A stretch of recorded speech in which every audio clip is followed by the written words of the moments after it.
అంటే ప్రస్తుతానికి తెలంగాణ తెలుగుదేశం బలహీనంగా ఉన్న మాట అయితే వాస్తవం. దీన్ని బలోపేతం చేయడానికి నాయకుల నమ్మకం కల్పించడానికి మీరు చేస్తున్నటువంటి ప్రోగ్రామ్స్ ఏంటి? ఇప్పుడే నేను అందుకే అన్నాను, కార్యక్రమాలను రూపొందించుకోవాలి. ముందు సంస్థాగతమైనటువంటి నిర్మాణాన్ని మేము ఏర్పాటు చేసుకుంటున్నాం. త్వరలోనే పూర్తి స్థాయి లోపల జిల్లా కమిటీలు ఏర్పాటు చేసుకుని, రాష్ట్ర కమిటీని ఏర్పాటు చేసుకుని, ఏవైతే సభ్యత్వం లోపల ప్రప్రథమమైనటువంటి 40 నియోజకవర్గాల్లో గణనీయమైనటువంటి ఏదైతే మంచి సభ్యత్వం జరిగినటువంటి 40 నియోజకవర్గాల్లో అక్కడ మేము సమావేశాలను ఏర్పాటు చేసుకోవాలనేటువంటి ఆలోచనతో మొన్న ఒక సమావేశాన్ని ఏర్పాటు చేసుకోవడం జరిగింది.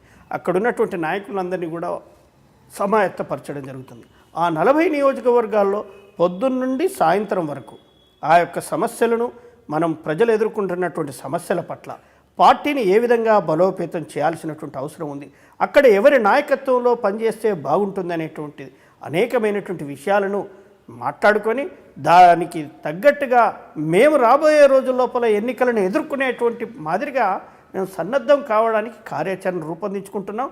ముందు 40 నియోజకవర్గాలు అవుతాయి, దాని తర్వాత 40 నియోజకవర్గాలు అవుతాయి, దాని తర్వాత 30 నియోజకవర్గాలు అవుతాయి. ఇదో ఈ క్రమం ఒకటి జరుగుతూ ఉండగానే ఏ సమస్యలు వచ్చినా కానీ ఆ సమస్యల పట్ల ఎప్పటికప్పుడు అప్రమత్తంగా విద్యార్థుల సమస్యలు కానీ, నిరుద్యోగ విషయంలో సమస్యలు కానీ, రైతుల సమస్యలు కానీ, మొన్న జరిగినటువంటి నేరళ్ల సమస్యలు కానీ, అన్ని సమస్యల పట్ల ఎప్పటికప్పుడు మేము ఇంటాక్ట్గా ఆ యొక్క సమస్యలను అడ్రస్ చేయడంలో తెలుగుదేశం పార్టీ ముందుంది.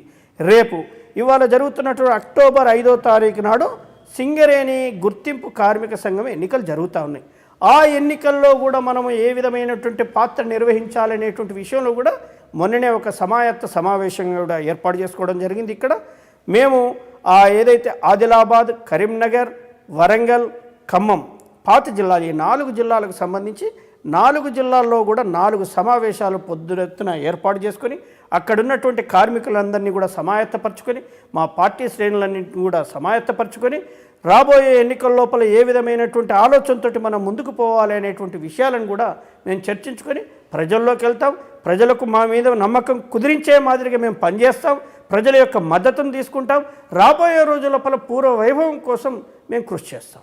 కానీ మీరు అంటున్నారు అంటే భవిష్యత్తు పట్ల మీకు చాలా ఆశావహమైనటువంటి ఒక దీన్ని మీరు ఆవిష్కరిస్తున్నారు. కానీ చూస్తే పార్టీలు వితిన్ ది పార్టీ ఒకవైపు వర్కింగ్ ప్రెసిడెంట్ గారితో ఒక గ్రూపు, ప్రెసిడెంట్ గారితో ఒక గ్రూప్ అయిపోయింది. అంటే రమణ గారు, రేవంత్ రెడ్డి గారు 2 జోడు గుర్రాలుగా ఒక సైడ్ ఇటు ఒక సైడ్ ఇటు వెళ్తుంది పార్టీ అనేటువంటి భావన కింది స్థాయి కార్యకర్తల్లో ఉన్నది. అది పొరపాటు అండి. అలాంటి పరిస్థితులు ఎప్పుడు ఉత్పన్నం కాలేదు. మొన్న జరిగినటువంటి ఈ ఆందోళన కార్యక్రమం నిజాయితీగా చెప్పండి. అంటే చెప్తున్నాను, అదే విక్రమ్ గారు నేను ఒకటి గుర్తుపెట్టుకోండి. అభిప్రాయ భేదాలు ఉండొచ్చు. ఒక ఇంట్లో 3 అన్నదమ్ములో 2 అన్నదమ్ములో ఉంటే అభిప్రాయ భేదాలు ఉంటాయి. కానీ మన తండ్రి ముందు 2 అన్నదమ్ములు కూర్చున్న తర్వాత ఒక నిర్ణయం తీసుకున్న తర్వాత ఆ నిర్ణయానికి కట్టుబడి అందరూ కూడా పనిచేయాల్సినటువంటి అవసరం ఒక కుటుంబంలో. అదే మాదిరిగా ఇవాళ నిన్న జరిగినటువంటి కార్యక్రమాలు, ఇవన్నీ కార్యక్రమాల లోపల ఇద్దరి భాగస్వామ్యం ఉంది. ఇద్దరితో పాటు మిగతా అందరి నాయకులందరి యొక్క ప్రమేయం ఉంది. వాళ్ళందరితో నిర్ణయం తీసుకున్న ప్రకారంగానే కార్యాచరణ రూపొందించుకోవడం జరుగుతుంది. ఇవాళ నేను చెప్పినాను, ఎక్కడ ఈ ఖమ్మం జిల్లా లోపల రైతాంగ పోరాటం విషయం లోపల ఇద్దరం కలిసి చేసినారు. రైతు పోరుబాట ఇద్దరు కలిసి చేస్తున్నప్పటికీ కూడా మీరు ఒకటి చెప్పండి. అంటే ఆంధ్ర యూనిట్ తెలుగుదేశంలో వచ్చేసేటప్పటికి పార్టీ ప్రెసిడెంట్ కళా వెంకట్రావు గారు ఉన్నారు. అక్కడ ఎవరు వర్కింగ్ ప్రెసిడెంట్ లేరు. అంటే ఒక పార్టీ నియమాల ప్రకారం మీకు అన్ని రాష్ట్రాలకి ఒకే విధమైనటువంటి ఒక స్ట్రక్చర్ ఉంటుంది, పార్టీ స్ట్రక్చర్ నాకు తెలిసి. కానీ అక్కడ ఒక స్ట్రక్చర్ ఉంది, ఇక్కడ అంటే వర్కింగ్ ప్రెసిడెంట్ పెట్టాల్సినంత అవసరం ఏమొచ్చింది ఆయన్ని? అంటే కేవలం ప్రెసిడెంట్గా పెట్టడానికి ఇష్టం లేక ఒక బీసీని నామకే వాస్తే బీసీని ఒక ఆయన్ని పెట్టి బలమైన నాయకుడిగా రేవంత్ రెడ్డి గారిని వెనక నుండి నడిపిస్తుంది పార్టీ అధిష్టానం అనేటువంటి భావన కూడా పార్టీ శ్రేణుల్లో ఉంది. అది ఏం లేదండి. రమణ గారు ఒక సీనియర్ నాయకుడిగా, ఒక పార్లమెంటేరియన్గా, ఒక మంత్రిగా, ఒక శాసనసభ్యుడిగా ఆయన అనుభవం, ఆయన్ని కూడా గౌరవించి ఆయనకు ఇచ్చేటువంటి స్థానాన్ని ఆయనకి ఇవ్వడం జరిగింది. రేవంత్ రెడ్డి కూడా స్ట్రక్చర్. నేను అదే అంటే ఇక్కడ ఉన్నటువంటి పరిస్థితుల బట్టి ఇక్కడ ప్రతిపక్షంలో మనం ఉన్నాం.